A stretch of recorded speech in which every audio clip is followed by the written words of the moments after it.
Hello, everyone, and welcome back to the channel. John Owen talks about sports and movies. Thank you for watching today's video. Always appreciate the support. Let's get into it. So I've been fortunate enough to watch some absolutely epic championship games / series. Some ones that come to mind: 2017 World Series, 2013 Finals, 2016 Finals, 2019 National Championship game, the Patriots Seahawks Super Bowl, the Patriots Falcons Super Bowl, Chiefs 49ers, Deshaun Watson's last-second touchdown to Hunter Renfrow against Alabama, and the 2018 National Championship where Chris Jenkins hit the game winner at the buzzer to beat North Carolina. There's nothing better than a truly epic championship game or series. It's so memorable. It's iconic. These people will forever have that to their name and to their legacy, and they'll always be a part of them. But as great as epic championship games and series are, disappointing championship games are simply the worst. It's just because it's these two matchups it's a matchup you're really excited for, and then it just falls short. So I'm going to break down why they suck so much, and then just some memorable ones. Before I get into it, make sure you leave your thoughts on the comment below. Let's get into it. So to me, when I think of disappointing championship games, I think of, matchups between two, titans of their sports, two powerhouses of their respective sports, like this big hyped up, well put together team versus another hyped up, well put together team. And you think that, hey, these two teams are really good, they're going to match up really well with each other.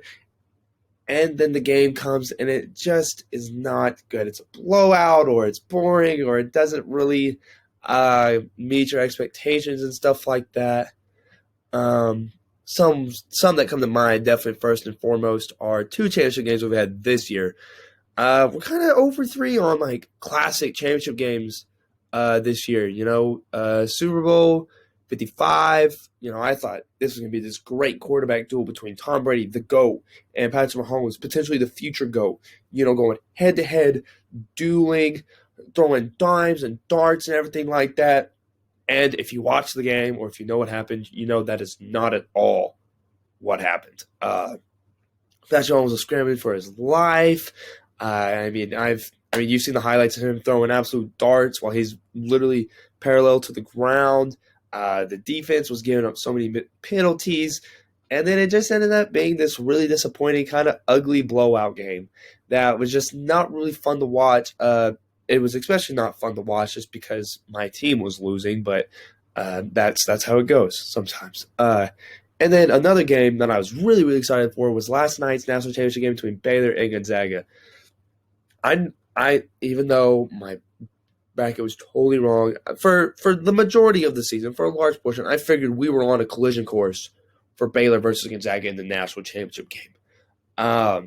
I really believe that. I should have kept with that, my prediction. I don't know why I picked Illinois. That was so dumb. Maybe a little recency bias.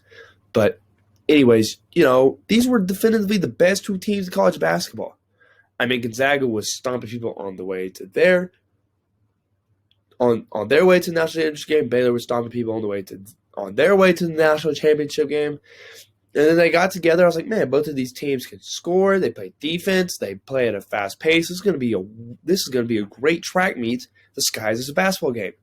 And then we get out there, and Baylor was not a good matchup for Gonzaga at all. Obviously, Gonzaga switches almost everything. So what did Baylor do? They just kept running the pick and roll. It ended up being Jared Butler, or Drew Timme on Jared Butler, Drew Timme on Davion Mitchell, Corey Kispert on Maceo Teague, just a bunch of matchups that was really, really not favorable for Gonzaga at all. Jalen Suggs had 2 fouls in the first 2 minutes. What else happened? It's just Baylor shot the absolute lights out. They always do, but they really, really did last night. I think they started 6 for 6, and Gonzaga is not a good enough three-point shooting team to dig themselves out of the hole that they were in. Yeah, they got it back down to 9, but it was mainly 15, 14, 13 the whole game. Not even really close. No real tension. Baylor dominated from the jump. All their guys were scoring. All their guys were unstoppable. All their guys were making plays. And Gonzaga really wasn't. I think Jalen Suggs was the leading scorer. Joel Ai had a good game for Gonzaga, but it just wasn't enough. And it was just really disappointing because I thought we were going to get this all-time classic game, especially after the all-time classic game we got with Gonzaga versus UCLA. That was a fantastic game. That's probably the best game I've watched in a long time, truthfully and honestly.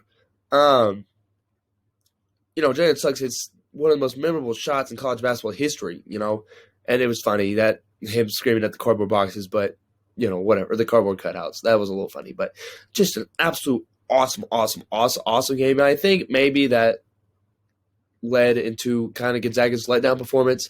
That's quite an emotional drain that game could be. They kind of came out flat, and then it was too late, and then it was just not a bad combination.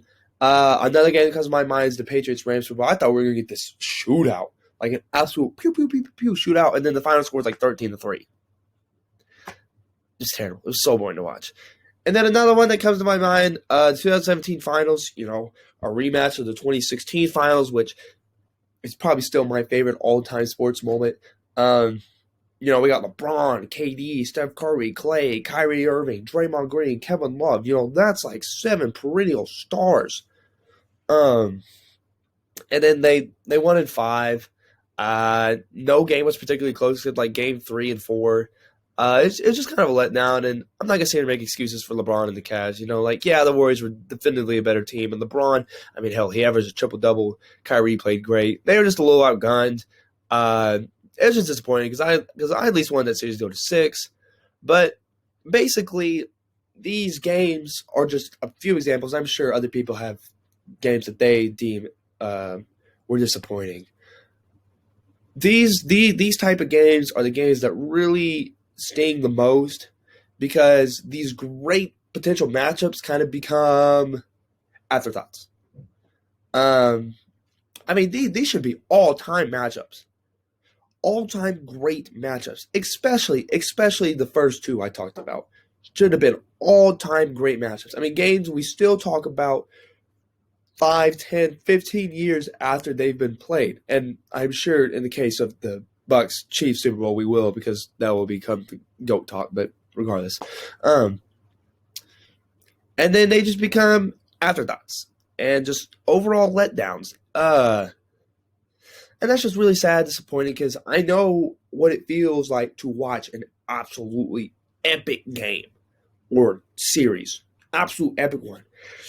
But honestly, as high as that feeling is, the feeling of a disappointing national championship game or just a championship game or series is just terrible and miserable.